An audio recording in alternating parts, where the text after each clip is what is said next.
अरे दोस्तों, सबसे पहले सबको जय श्री राम। तो भाई टेस्ट क्रिकेट भी कमाल का क्रिकेट है भाई। हमें एक सेशन में ऐसा लगता है कि हम बिल्कुल ही डूब जाएंगे, बिल्कुल ही हार जाएंगे ये मैच, लेकिन दूसरे ही वक्त ऐसा लगता है कि थोड़ा सा होप बची है कि क्या ये टेस्ट मैच जो मैनचेस्टर का ड्रॉ हो सकता है। और जो है कल वैसा ही हुआ।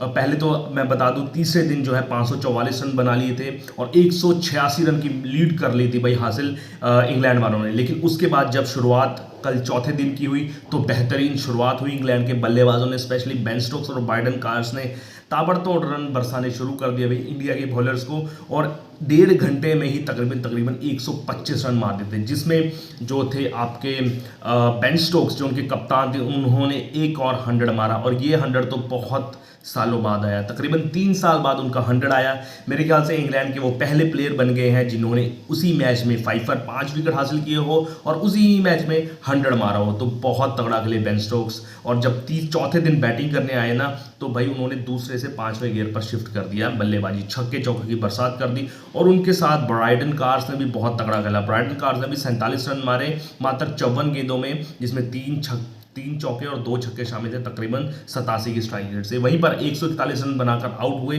बेन स्टोक्स 198 गेंदों पर 72 की स्ट्राइक रेट से, जिसमें 11 चौके और 3 गगनचुंबी छक्के शामिल थे। और एंड में बॉलर्स इंडिया के बहुत थके हुए लगे। बॉलर्स भाई ऐसे लग रहा था कि भाई जितना पीटना है पीट लो, आपको जितनी पीटना है पीट लो इंग्लैंड वालों, ऐसे इंडिया की बॉलर्स की हालत हो गई थी। एंड में भाई थोड़ी बहुत जडेजा विकेट ले गया, एक आधा मोहम्मद सिराज, वो कुछ मैटर नहीं करता विकेटें। तो वही इंग्लैंड ने 669 यानी कि 669 रन बना लिए थे भाई। और इंडिया को पर 311 रन की लीड हो गई थी। लेकिन सोने पे सुहागा तब हो गया भाई इंग्लैंड के लिए, जब क्रिस वोक्स ने अपने आई थिंक दूसरे या तीसरे ही ओवर में 2 विकेट लगातार हासिल कर ली। पहली जो थी जायसवाल को आउट किया, फिर उसकी ही अगली गेंद पर साई सुदर्शन को आउट कर कर खलबली मचा दी। 0 पर रन पर इंडिया के 2 विकेट आउट हो चुके थे। और ऐसा लग रहा था कि यहाँ तो अगले सेशन में लंच टी तक यहाँ पर हार जाएगी इंडिया। लंच तक आपके जो हो गए थे 6 रन पर 2 विकेट आउट हो गए थे। शुभमन गिल और के राहुल खड़े थे, और जो थे क्रिस वॉक्स, जोफ्रा आर्चर और ब्रायडन कार्स की दन गेंदबाजी आपको सामना करने वाली थी। फिर लंच टाइम तक, फिर उसके बाद मैंने मैच देखना ही छोड़ दिया।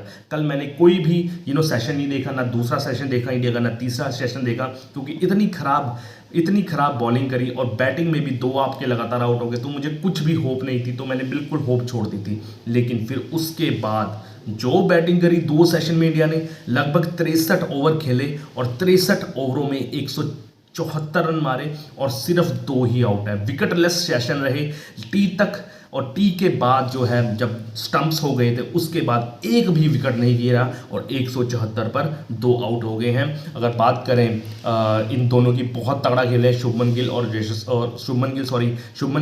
के राहुल जहां पर 87 रन पर डटे हुए हैं, 210 गेंदें खेल ली, 8 चौके, तकरीबन 41 की स्ट्राइक रेट से। वहीं पर शुभमन गिल ने 78 रन पर डटे हुए हैं, 167 गेंदों में 10 चौके और 46 की स्ट्राइक रेट में। अब चौथे दिन, 5वें दिन क्या होगा भाई? 5वें दिन भाई इंडिया को ड्रॉ के लिए ही खेलना चाहिए, क्योंकि यहाँ पर सिर्फ 2 रिजल्ट ही आना बाकी है, या तो ड्रॉ होगा या इंडिया हारेगा मैच, या फिर इंग्लैंड जीतेगा कह सकते हैं। तो अगर यहाँ पर इंडिया ड्रॉ भी कर जाती है तो भाई वो जीत के समान होगा, और वो कॉन्फिडेंस जो इंडिया का है वो ओवल के मैदान पर लेके जाएगी। वहाँ पर आपको सीरीज का पता लगेगा कि सीरीज ड्रॉ होगी या फिर इंग्लैंड जीतेगी। तो बहुत महत्वपूर्ण है इन दोनों पर, और इन दोनों के लिए इनकी ये वाली इनिंग्स सबसे बेहतरीन इनिंग्स साबित होने वाली है इनके करियर की। शुभमन गिल हालांकि 700 रन बना चुके हैं इस टेस्ट सीरीज में।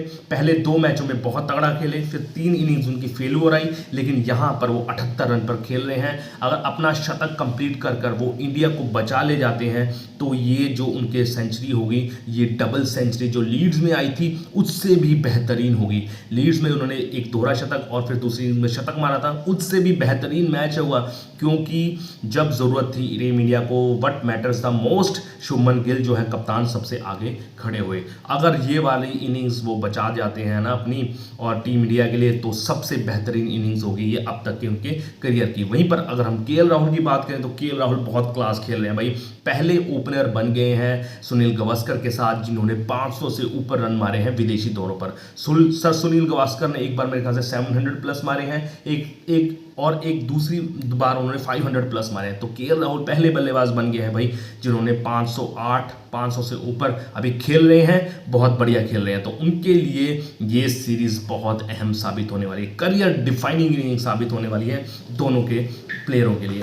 अब जो आज का दिन बहुत इंपॉर्टेंट दिन है भाई, आज क्या होगा, आज नया दिन है भाई, शुरुआत से शुरुआत करनी पड़ेगी। एक घंटा अगर ये दोनों बल्लेबाजी कर जाते हैं ना तो ये ड्रॉ होएगा मैच, क्योंकि इसके बाद जो है ऋषभ पंत भी खड़े हैं भाई। सुधांशु कोटक की प्रेस कॉन्फ्रेंस हुई है, उन्होंने बोल दिया है कि जो है ऋषभ पंत बल्लेबाजी करने 100% आएंगे इस इनिंग्स में, लेकिन ये नहीं पता किस पोजीशन में आएंगे, लेकिन उन्होंने ये कंफर्म कर दिया है कि प्लास्टर नहीं चढ़ा है और वो 100% बल्लेबाजी करने आएंगे। तो हमारे पास बल्लेबाजी का भी क्वेश्चन है। सिर्फ 1 घंटा हमें जो है जोफ्रा आर्चर, क्रिस वोक्स और ब्राइडन कार्स को झेलना है, क्योंकि बेन स्टोक्स के भी अब चोट लग गई है, हैमस्ट्रिंग खिंच गए हैं उनके, जिसकी वजह से शायद वो बॉलिंग ना करें।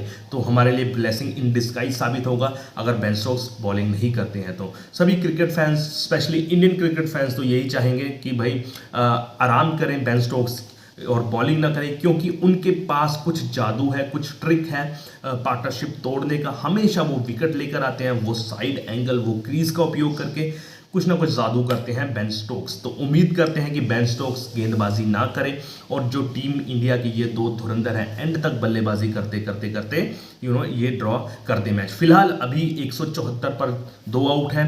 जो इंडिया है अभी 137 रन पीछे है, ट्रेल कर रही है, 137 रन आगे है इंग्लैंड। 137 रन पूरे करने के बाद चेज करवाएगी इंग्लैंड को इंडिया। तो उम्मीद करते हैं इंडिया को हमें 2 सेशन तो लगभग 2 से 2.5 सेशन तो खेलने पड़ेंगे, क्योंकि अगर आप एक सेशन दे देते हो और उसमें 70-80 रन की लीड ले लेते हो, दिला देते हो इंग्लैंड को, तो इंग्लैंड आपको पता ही खा जाएगी भाई बेसबॉल खेलते हुए। तो उम्मीद करते हैं यहाँ पर वो अपना पेशेंस दिखाएं और जो है ये मैच 2.5 सेशन खेलें और ड्रॉ की तरफ लेकर जाएं। तो आप भी प्रार्थना कीजिए भाई ये वाला मैच ड्रॉ हो जाए, तो फिर ओवल में देखी जाएगी जो होगा। अगर ड्रॉ भी करती है तो ये मैच इंडिया के जीत के इक्विवेलेंट है। तो ऐसी ही खबरें जानने के लिए मेरे चैनल को प्लीज़ लाइक शेयर सब्सक्राइब कीजिए। जय श्री राम। Okay, bye.